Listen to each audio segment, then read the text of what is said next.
and I'm really happy to welcome on stage Stephan Kasulke, the Vice President of Telecom, and he actually wanted to explain more about his position because I had a really long title, but he said he will explain them himself. And maybe just as an information, he will tell you a bit about it, and you can also ask questions in between, and I'm going to be there with the microphone, so you don't have to wait until the end, and we just coordinate like this. So the stage is yours. Thank you very much. Thank you very much, and welcome, everybody. Good afternoon. Let me introduce quickly myself once again. I'm Stephan Kasulke. I work for T-Systems, part of Deutsche Telekom, for almost 4 years. And maybe because of fancy titles, I think you have heard a lot of fancy titles. Probably the important thing about my title to know is, on my open position, I came from a bank, and there was no application, no internal application to my position I'm now having. So if you can think about that, this job actually is quite well paid, and there was no internal application, you can imagine that that job is, at least at some times, not the nicest thing to be. And that leads us directly to the core of this thing here.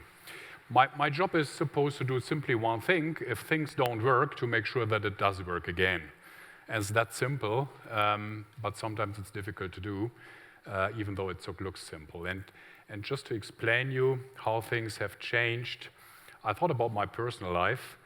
About almost 30 years ago, I was finished my schule and started to be a nurse in a hospital. In Germany, you can choose in between going to the army or doing some kind of substitute. So I've chosen the latter and was working as a nurse in a hospital in a little town in Westphalia where I grew up. So I was working there for 2 years. At that time, that was quite a long time. So for 2 years, I worked as a regular nurse, 6 o'clock in the morning, getting up, and then we had our regular things to do. So first thing you do is that you would go to all the people there, ask them, okay, how do you do? Do you feel well? What do you want to eat today? Is there anything like you need, and then the whole day that works. So you ask people for food, you give them the related food. You have to check about their diets, what they need to have, no salt, no sugar, no whatsoever, depending on what the people have. And that's how it works. And then you have at 11, the doctors come, and the doctors would then check about medicine. They would look if there's something missing. The nurses would then check about the medicine and give the people the related ones. Then there are a lot of examinations and investigations to be done. And also part of my job at that time was that the results of all these investigations, there was a physical file for each and every patient there. And in that physical file, then we used to stick then in all the results of all the examinations, investigations, so like CT, computer tomography, X-ray, and whatsoever. So that's how it worked. And as I said, I mean, I'm older than most of you, obviously, but not that old. It's about now, 25, 26 years ago. Recently, last year, I was in a hospital once again. I was fortunate that I didn't have to go to hospital for more than 20 years. But last year, I had to go. And that was not in Germany, but was in the United States. And it was not because I felt ill. It was simply because we had a huge complaint. We, as T-Systems, we provide IT to all kind of companies. Could be oil and gas companies, could be automotive companies, could be also hospitals. So that particular customer of us is a hospital chain in the United States. And the reason why they asked me to go there is there was an outage. Was big complaint of this customer. They said, okay, big escalation, came even to our board members. So I had to go there and to ask what's going on there, to check, do we do the right things to make sure that this will not occur again, and these kind of things, and also to keep the customer kind of calm a bit. So I went there, and it's in Albuquerque. I don't know if anybody has been in Albuquerque so far. It's in New Mexico, interesting state, very different than everything what I saw before. It's a desert. It's a very, very strange environment. So I went there, and I was then asked by the CNO. I don't know if anybody knows what is a CNO. I didn't know. Chief Nurse Officer. So it's in German for the Germans Oberschwester. And she took me, right? Okay, you are the big guy from Germany, the senior manager, so come here, I show you. Okay. So she went with me to the hospital. So we left then the administration building with all the IT guys where I used to be and went straight to the next hospital, one of the hospitals they are running. So we went there, and she then showed me how a hospital works today. And that was one of the most impressive things I've seen in the recent years. I know in Germany we're a bit different, and in Europe we're a bit different. In the US, they might be a bit more advanced in terms of data protection. What I saw there, in all the public rooms, there were big screens, and on the screens there were line by line the particular people who were served there, were listed. You could then, were touch screens, you could drill it up, and you could see then, okay, what's the blood pressure, what's the heartbeat, what's the latest investigation, what is the medicine they are supposed to get, what is the diet they are supposed to get, everything. Everything, there is no physical file anymore. My physical file where I used to stick all the things in, it doesn't exist anymore. There is no physical file. And it's not also that there is no physical file anymore, it's also that there is no guy like me in the morning asking people, do you want to have buttermilk or do you want to have tea or whatsoever? That all works automatically. So it gets input in the morning automatically, depending on the diet, depending on the needs. People could also fill it out by themselves electronically. So that's also in the computer. And also the medicine people get, everything is in the computer. So the doctor would say, okay, that person needs that particular drug, and then that's in the system and gets distributed and patched directly via the net, via the work. So what the lady then showed me, if the system doesn't work, the hospital doesn't work. There is no manual fallback anymore. It's that simple. The emergency room is the only thing what still works in that hospital. If the IT doesn't work, if the network, there was a network outage at that time, the network doesn't work, there is no fallback anymore. People would have very serious problems, and people could not help. There is basically no way to make that hospital more than some hours run without IT. Changed quite a lot, right? I mean, when I worked personally in the hospital, there was in the hospital in Detmold in Westphalia 3 computers completely isolated, disconnected for some fancy work. Nobody knew what they are doing with it. Today, everything is IT there. And that leads us a bit to my main topic. I mean, hospitals might be a good idea, a good example. You see that in many other cases as well. And I can share a second thing. I have 2 sons and a daughter, and the older son is now 17. And 3 years ago, at home, at my family, I started having a redundant network connection. And you might think, okay, he's an IT guy, maybe he likes it. I didn't like it. It was a hassle, actually, to set it up. It took me ages because I'm a manager. I'm not so much in detail anymore. I really struggled to set that thing up. But I needed a redundant internet connection because my provider in Austria, we live in Austria, they were not reliable. There were frequent outages of the home IT, of the home internet access.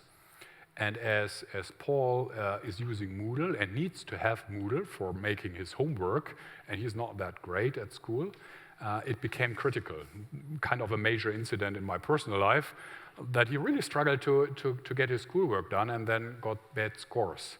So there was kind of, because I'm frequently on travel like today, I had then kind of the real desire, okay, I need to make sure that internet works, even at home, every day. Otherwise, if I'm absent for some days, he will get bad scores again, and that will ultimately get his progression in trouble. So even at home then, it took me, I think, 2 days to have that redundant internet connection, wireless plus via fixed line. By the way, by UPC, not by Deutsche Telekom.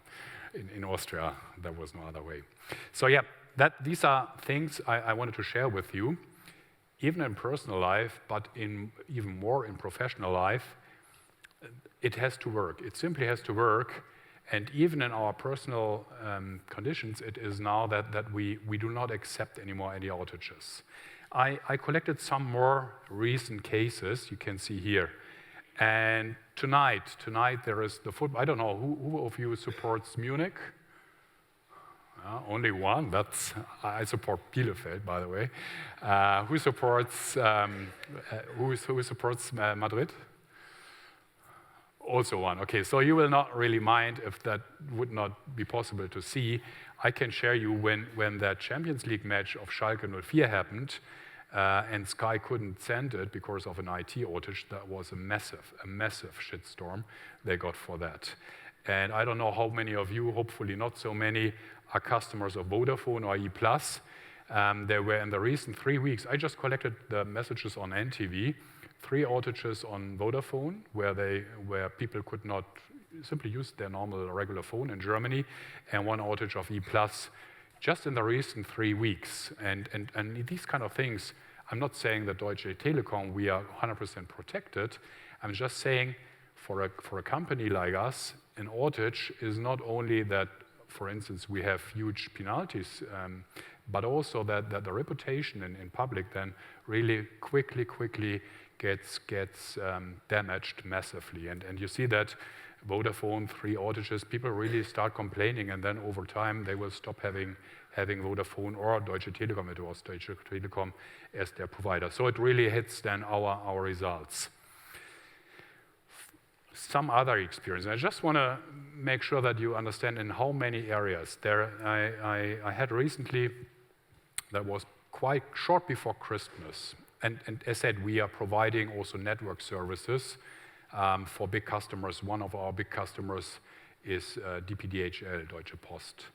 And I can share that was short before Christmas on a late night when one particular Cisco router was damaged. And of course you have 2, but the failover didn't work at that night. So usually you have everything in 2 things, but it didn't work, the failover. And we were fighting till 2:30 in the very late night. If we had not fixed that, and we did fix that, if we had not fixed that, the parcel delivery on the next day in Germany had not happened. And that was short before Christmas. So nothing like Christmas, Amazon. Yeah, I mean, you think like at that night, you could not imagine, right? People like us then really are sweating, like, because you think, okay, this will become massive loss of reputation. There will be kids crying because they didn't get their Christmas gift. Deutsche Telekom T-Systems will be blamed for that ultimately. And it's not only about money, of course. I'm in a company and I work for money, but it's also reputation. It's also personal things, right? You don't want to be guilty that kids will be sad on Christmas. It's that simple. Even a manager like me has some feelings. You might not know, but yeah, you do have some feelings. You think, okay, that's something you don't want to have. Yeah, my kids will ask me, okay, why didn't you solve that? Even they would ask me. Yeah, these are some examples. You can imagine other examples. To me also, I mean, now everybody is so enthusiastic about autonomous driving and self-propelled cars.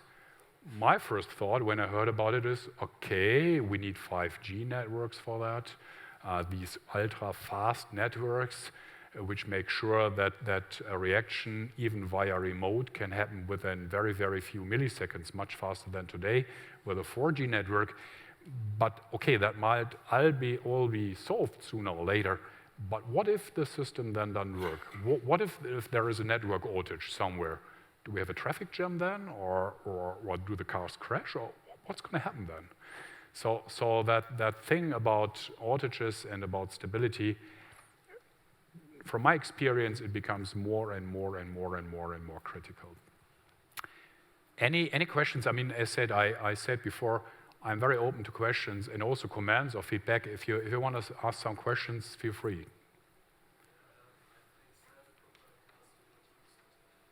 Pardon?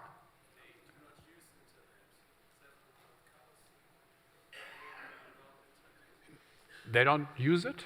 You think so? Yes. Not yet. I tell you, I just share you. I mean, we provide, for instance, we're one of the biggest German car manufacturers, a system. I know that the autonomous driving not yet is using it, but it's not public. It will not use it.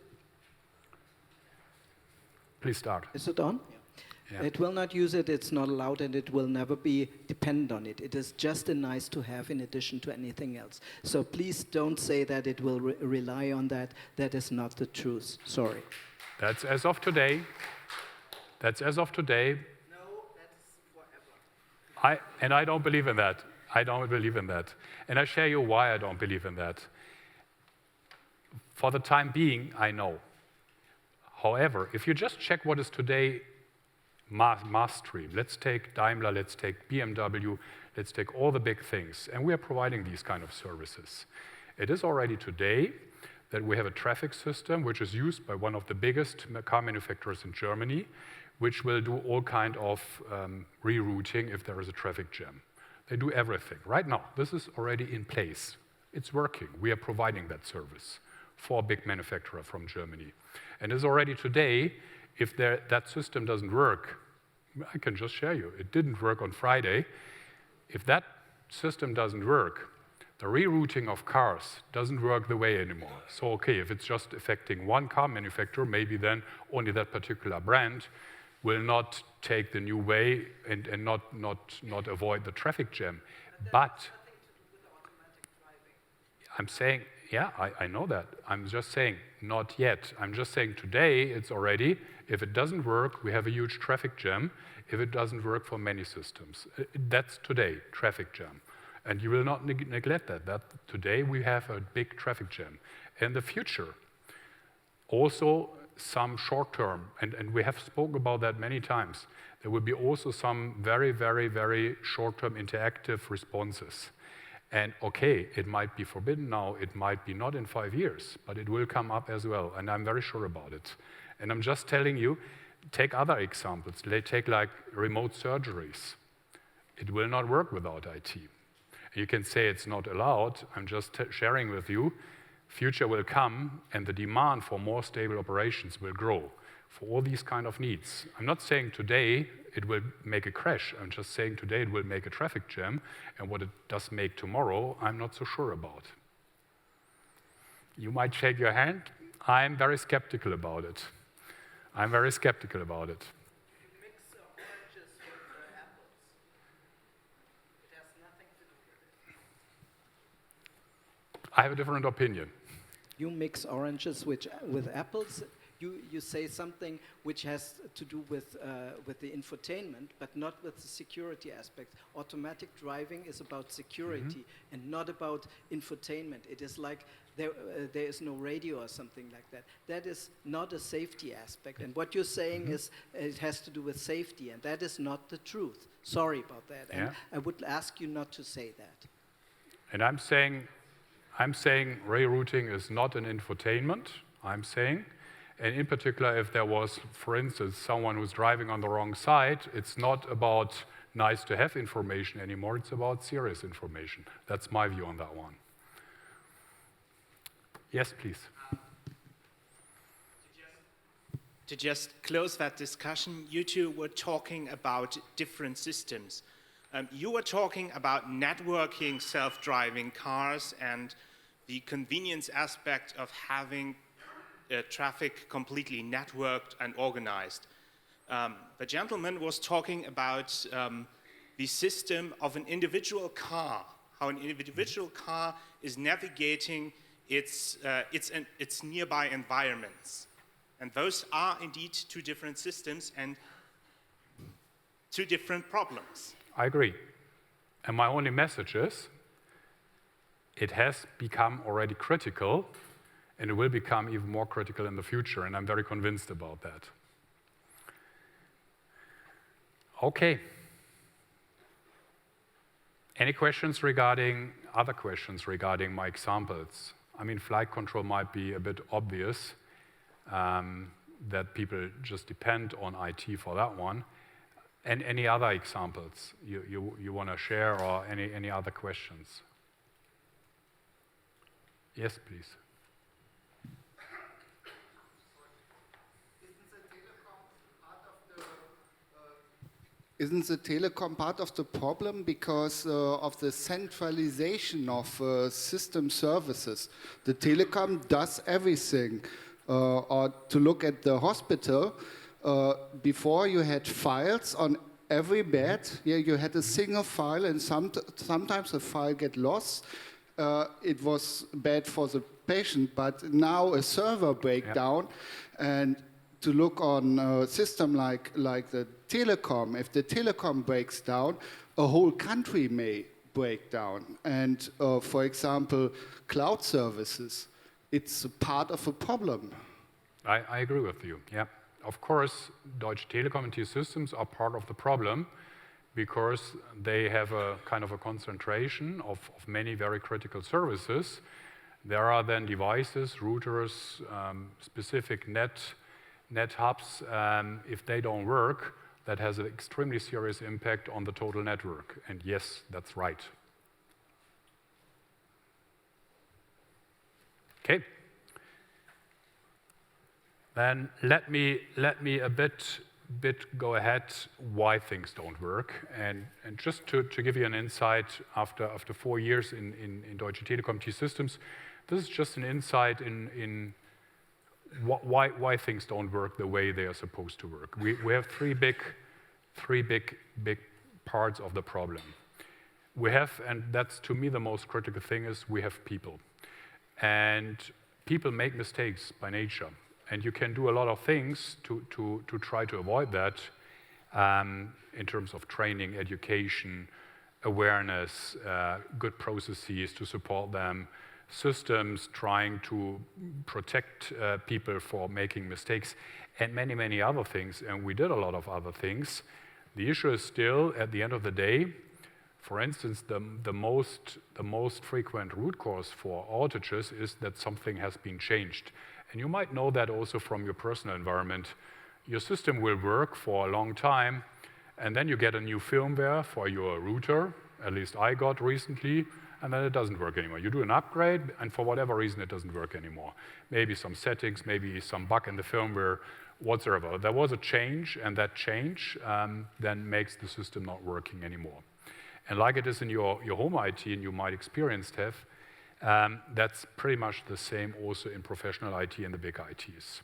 So what are we doing about it is, of course, we plan these kind of changes, we test it up front, we check if there is anything wrong. Still, all these things are done by human beings, by people, and they might have overseen something, they might have made a mistake. Sometimes it's even a simple typo. It could be as simple that a certain IP address which needs to get put in, there is a typo or something like that. And these kind of things then make a lot of trouble, even though you do all kind of protection of that. And also, to be honest, sometimes also management is not fully aware. Senior management, middle management feel, okay, the expert will know, I trust him, and that they don't really understand the full size of the change and the full technology behind that, not anymore. And then these kind of things happen. So it's from management to the experts. There are a lot of potential for mistakes. People is still factor number one in why outages happen. Second one is processes. I mean, probably like I'm not doing, most of the people don't read the user's manual, where the process is described, how to do certain installment, to do a backup first, and all these things. So yeah, there are processes for your private life as well as for professional life. Still, sometimes you don't understand it, it's very difficult, very complicated, or even wrong, or it's just not considered to be used, or whatsoever. These kind of things are on the process layer, where we are struggling like you do in your home IT. And the third big part is maturity of components. I mean, even in the very expensive million cost dollar devices, you have a lot of defects, a lot of bugs, a lot of problems. There is that saying from Mark Andreessen, software is eating the world. Yeah, and software has bugs. Software has bugs. Even the best software has, in average, I think military software in the United States, very special conditions, has still 0.5 bugs per 1,000 line of code. Good software has about 2 bugs per 1,000 line of code. Most of the software we are using has some million lines of code. So you can imagine how many bugs are in your software. And not all of them are really serious, but over time there will be bugs, and these bugs then make frequent updates, and these bugs then make life miserable. Is anybody disagreeing with these root causes? Or any comments about that? Okay. Then very quickly, what T-Systems is doing about it, but I will just touch that. Yeah, we are trying to tackle all of that by being very disciplined, by having very well documented processes, by doing 4I's principle, by doing a lot of training and all these kind of things. And of course, we are very proud of that, and I could do 1 hour's presentation here about what we are all doing, and that's my normal presentation I'm doing for clients. I put that very much, shrink that to 1 page, and not even going through all of that. So yeah, we are doing a lot. We're doing a lot, and we're actually proud to do much more than others do and to have better results than others have. Still, my assessment is it's by far not enough. By far not enough. You see here, we are very proud that we could reduce the number of major incidents in the last 4 years by 95%. Still, I just shared, we had on Friday an outage with that traffic system of one very big car manufacturer in Germany, and that was extremely critical. Yeah? Customers extremely pissed off. They rely on that system. They want to get guided by that system. And if that guidance doesn't work and the rerouting doesn't work, there are very, very significant complaints, and we consider that to be a critical incident. Very, very simple. And each and every critical incident can, in worst case, even cost a lot of penalties or even become serious. So yeah, not enough yet, my assessment. And in a final part of this presentation, I just want to share you what would be an idea how to make life a bit better or world a bit better. And that's now not related to T-Systems and Deutsche Telekom anymore. It's a proposal for something where companies put together their ideas and try to make the world a bit more stable and safe. So what is, I just shared with you the problem. There is a lot of software, and if you just see here in my layers, that's a typical software system solution like we usually have it. It's a very safe and secure. You see everything is redundant, everything is double. You see there are a lot of big brands in it. So you have usually a client, whatever client it is, could be PC, could be your mobile, could be another client, B2B environment, could be an interactive voice response system, could be whatsoever. You have then some routers, maybe from the internet. We have here in particular a specific dedicated wide area network connectivity here. But then you have a router, you have a firewall, you have a load balancer, you have then a server with a lot of software components from operating system, database, application software such as SAP, whatsoever. And then you have, below that, you have a storage area network with some SAN switches. That's just a standard solution I'm sharing here, nothing special. Everything is redundant. The issue is, if you just look here, there is no IBM, no Microsoft, no whoever who can provide you through the whole stack everything. Or even if they can, some are trying hard to do, then it's still that the things are fairly independent from each other. What do I mean with independent? Independent means you have in all these things software releases. Like for a router, you have a software release. For a SAN switch, you have a software release. For a storage box, you have a software release. For all kind of servers, you have a software release, operating system, and so on. So what then, if the system crashes, the first thing what you do is what you do as well. So we call the vendor, right? We call, for instance, Software AG or HP or whomever. So we call them, and do you know what they answer? They answer us the same like they answer you. Do you have the latest software on your device? Who knows that question? I mean, who has ever, probably most of you, right? So whenever you call the hotline, it's also at Deutsche Telekom, by the way, the first response you get, please install the latest upgrade. So what can I do with that answer if I have such an environment? The answer is very simple. No, I don't have the latest software release, And there is a good reason, because you give me every 4 weeks a new software release.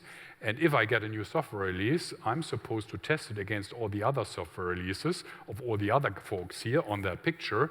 That takes me at least 8 weeks until I fit that integration test. And therefore, I can never be on your latest software release. It's simply impossible. Simply impossible. So nobody has the latest software release. So what's then the point in the latest software? Yeah, but you have to have it.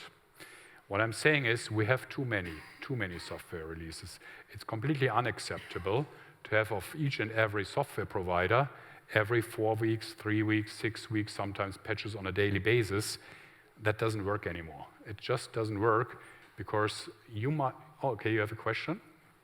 Yeah, actually. One second, microphone. Yeah, go. Software is eating the world is kind of making me afraid. Because I would say that's not only software, it's also hardware eating the world. And so far, what I saw here, it's very specific, but on what I see, it's also very superficial in a way that in Atlantic Monthly, just a couple of weeks ago, was the question how reliable and sustainable the whole IT infrastructure all over the world is anyway. I mean, if you look at how much copper we need, cobalt, all these resources we need to build this infrastructure.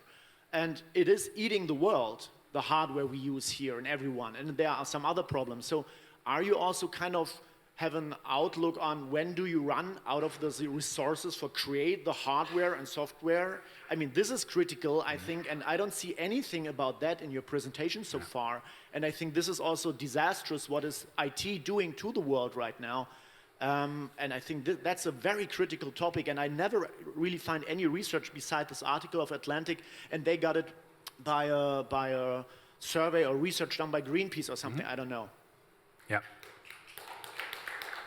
Yeah. This, to be very frank, this presentation is not about environmental impact of IT in total. I know there is a lot of air pollution and a lot of environmental issues about it, but this presentation is not about that subject. So, yeah, sorry to say. I'm, at this point, concerned that it works. Yeah? If you run out of copper or the resources, then the whole thing. I mean, it is critical also for your topic, I think. For the time being, yeah. Okay, as said, I'm working for a company. For the time being, the prices for all kind of resources are very much down. So obviously, most of the companies don't care at that point in time.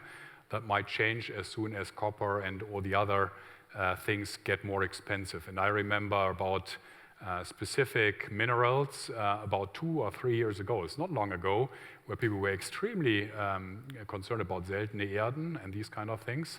But as soon as the economy has shrinked a bit and the demand is lower than the offer, people don't care so much anymore about it. So, but as I said, I mean, this presentation is not about that subject. Yeah.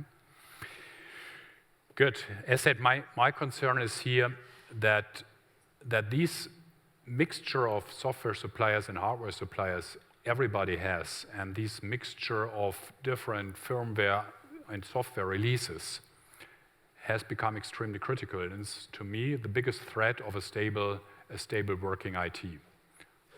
Help you? Yeah?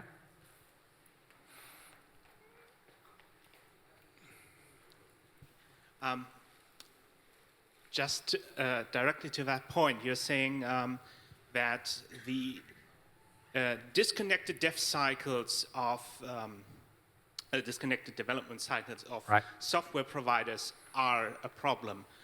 But if you were to centralize it, you would also increase the time vulnerabilities would exist. Right. That's why they are providing each and every day new cycles, yeah, security patches, all kind of things. And a centralized development life cycle will probably not be possible, right? That's what you're saying as well, right? My concern is every 4 weeks a new software plus every week 2 new security patches or 3 in total. if you have that kind of environment, and we all have that kind of environment in professional IT, is not a sustainable solution. It creates a lot of risk and ultimately a lot of problems and then a lot of outages. And to me, that's not a sustainable thing for the future. That's what I'm saying. So I've now spoken about the problem. At least I want to highlight something we are thinking of, how to at least tackle that problem. If you allow, or is anybody more questions about the problem? Okay, then let's think how we can tackle that. And we are trying now to find sufficiently big suppliers to help us on that one and to join us. And this is, again, this is not a Deutsche Telekom thing. This is also not a T-System thing.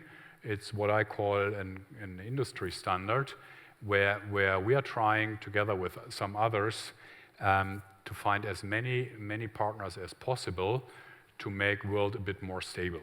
So just showing what it means.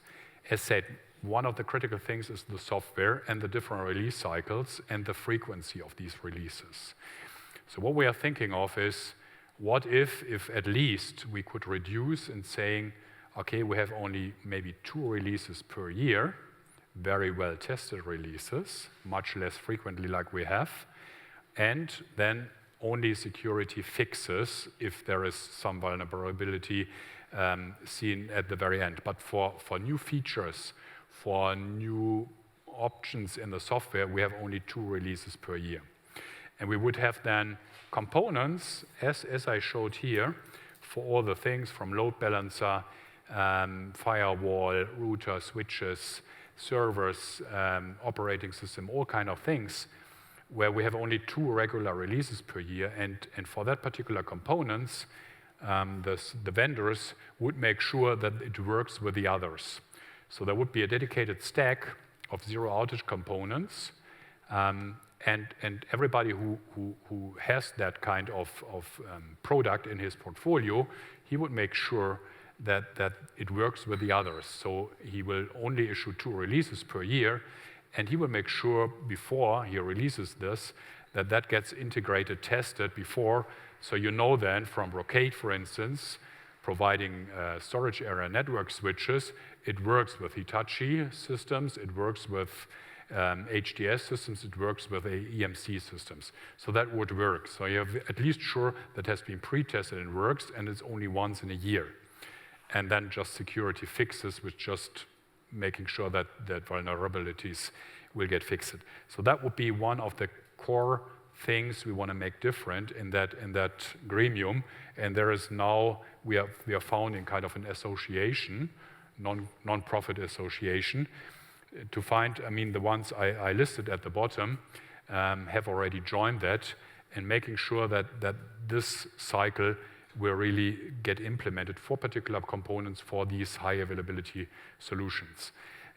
Apart from that release cycle, it's also about maturity, because what you probably have seen, there is a new software, and let's just think about the latest Apple upgrade. Probably half of you might have an iPhone, I have as well, and it didn't work after that, right, anymore. I mean, mine didn't work anymore. I couldn't write emails anymore for some reason I didn't understand, and there was another fix, and then I could do it again. So this kind of maturity needs to get proven up front. So what we are saying is a release should only be here if there is at least, also for hardware, a certain proven component after 6 months or so that it works in a stable environment. So we don't get always the newest, but the most stable. The third thing, what we are asking here is, all these suppliers here, they would install what we call a red phone. A red phone, which is not a normal hotline where you call and they say, please install the latest upgrade.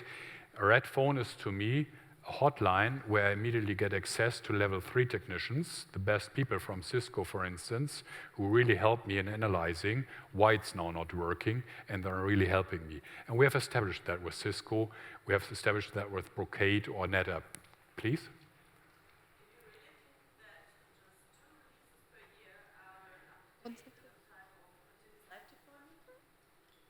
May I repeat?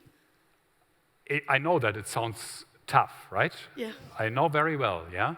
But honestly, I don't believe that I need more than 2 times a year new functionality in the software. I believe that. At least not for professional life. I do not believe I need more than 2 updates per year. And honestly, the products we give to our customers, today we do this integration work. So we take all the things I listed here together and do then quite some engineering work that it really works together, and then we put that as one platform to our customers. That takes from test cycle at least half a year. So actually, our customers will not have one infrastructure release per year, not even that. So honestly, for professional, for critical applications which really need to run, I'm fine with that, yeah? I believe in that. For consumer, not so critical, more fancy, more fashion, can have an outage, there is a different game, of course. Question answered? Yeah, thanks. Okay. So yeah, and then security, right? I mean, there is a security issue on that one, and it's also about minimum security issues. I'm not doing any presentation about security. I didn't even touch the topic. But of course, it's also extremely crucial that whatever critical system stack gets delivered needs to be secured. And frequent upgrades are a big risk because nobody can ever test that. One of the reasons why we have so many security patches is that the software never gets really tested. I mean, it's a kind of a circle, right? I mean, if you don't test the software, you will have missed some vulnerabilities. You find later, you fix it. Again, not tested. So what I'm saying is, even Apple is for their personal devices actually able to have a release cycle of not much more than 2 or 3 releases per year. Why that's impossible for others, such as, let's take router providers, Huawei, Cisco, whomever, right? They all have much more than that. So yeah, that's the proposal here. As said, we are now founding that association. We're trying to make that live. It's a voluntary thing. It's an investment for the company, so it needs personal belief of the related CEOs that makes sense. We're working on that one. It's not finished yet. There is no zero outage solution available yet. But I just wanted to publish that's something we're aiming for and hoping that this, hopefully, not only for T-Systems, every provider can use that. So you can also use it with HP or whoever is the integrator. It doesn't have to be T-Systems or Deutsche Telekom, can utilize that standard. So it's an open standard together with these partners developed or in development. And that's what we believe is our contribution to make world a bit more stable, not solving environmental issues, which are also an issue. Yeah, that was pretty much my presentation. Open for any questions. 1 second. Pan?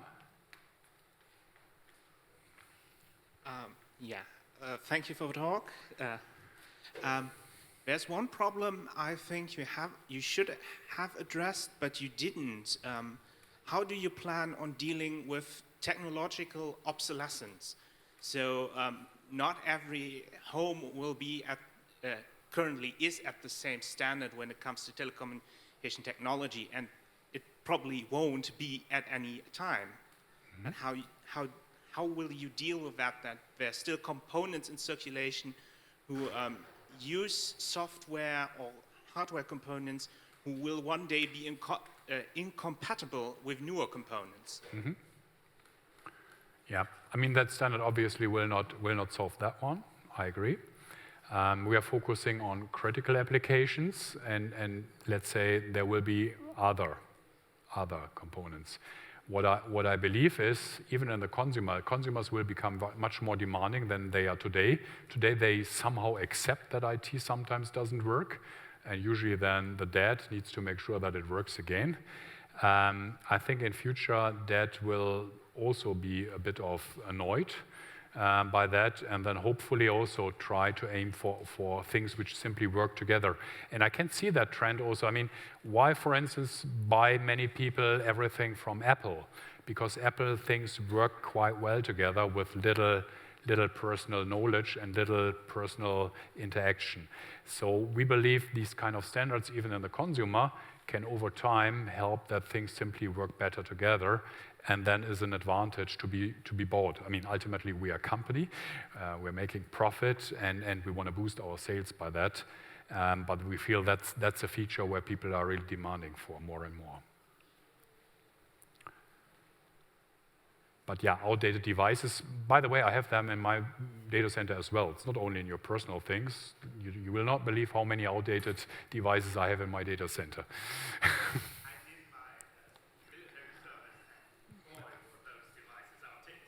That's it. I mean, we have thousands of them. Okay, any other questions? Good. If not, then thank you very much for your attention. Hope you liked it. And have a good afternoon.